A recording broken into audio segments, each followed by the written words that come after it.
And I'll read two more of these and then one short poem to close things off. Transcription of Treasure Island. We all know this text, right? 1883. Serialized as The Sea Crook, 1881 through 1882. Written by Robert Louis Stevenson. And this is from chapter 9. With earrings in his ears, the Nina and Pinta as earrings pinned in the lobe of the port, imperial pearls. I'm peering at them as they appear, pier-side, pierced, and a squint, holding on to a string of light for his eye to fashion, a regular eye ring, what marks sleep's lack, the eye taking the slack for sleep that stole away. Axing to speak with you. Please carve out a time for us to talk. Chop, chop. Now, treasure is ticklish work, is funny business. I don't like treasure voyages on any account, though I like what success on said voyages does to my accounts. And I don't like them above all, though below thar she blows, when they are secret. But when they secrete volumes of wealth, that's swell with me, all's well with me, a well of a time I'll be having if having seems mine for the collecting. And when the secret has been told to the parrot, so much less discreet than a parakeet, I cock-a-tell you. You wish us, shush, to keep this matter dark, dark matter, not to mate our voice with any ear, not to birth another knower, not to unearth one in the shit we talk. Manurely, demurely, we shh. With no intention to take offense, I want no office near insult's quarters, do not want to cordon off your anger for myself to wander through. I deny your right to put words in my mouth. I deny your writing my mouth. Don't write it. I deny your writing my mouth to make my mouth just another of your words. I'll mouth off if I have to. Drain my mouth down the erasure hole. I'll race you to it, heart racing. Unsavory, unsavory, not ancillary, though antsy.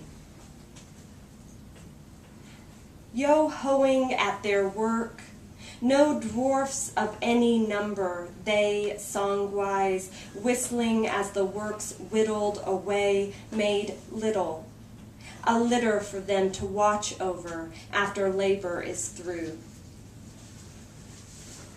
And this is the last chapter from Treasure Island that I will read. And this is from chapter, the numerals are hard to read. This is from chapter 18.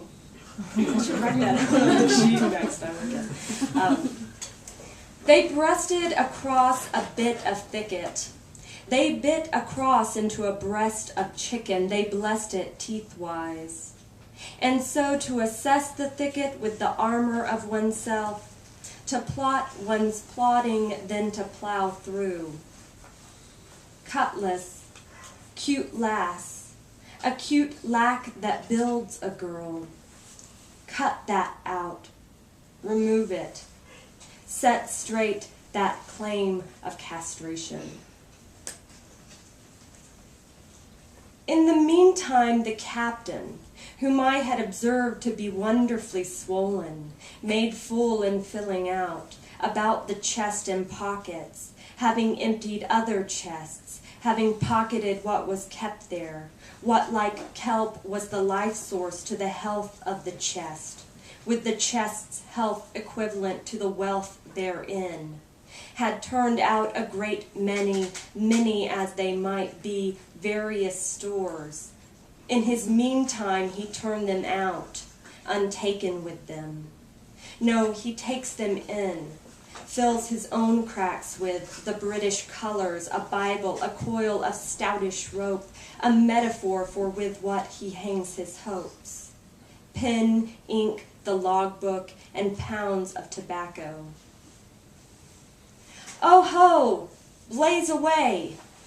You've little enough powder already, my lads, to the powder room with you. Bronzer, bruiser, donner and dasher, don that blazer and you'll look dashing enough. I'm going to end with one poem. It's fairly short, but I feel like I should explain how it was generated. So it's from a series called Cape Rut Apt Cures Acute Traps. Is anyone in here familiar with the card game Royalty? Oh, it's such an awesome card game. You should all buy a copy of it on Amazon.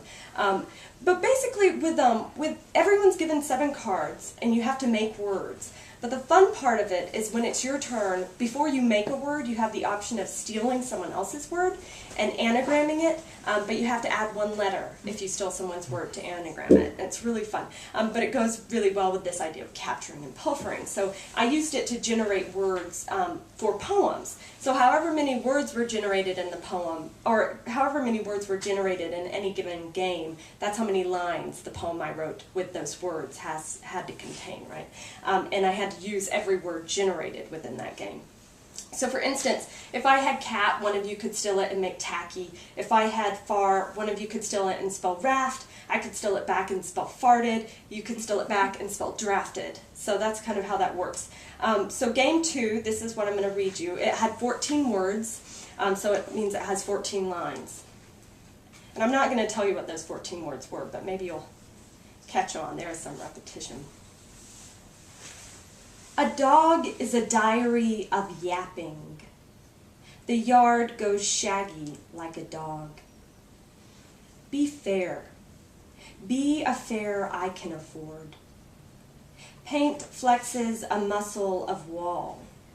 Flex off as fears do in overcoming. Am I being coy? Am I being a dog of gags? No one's cozy ajar, open so the body's ajar, a depository for fears.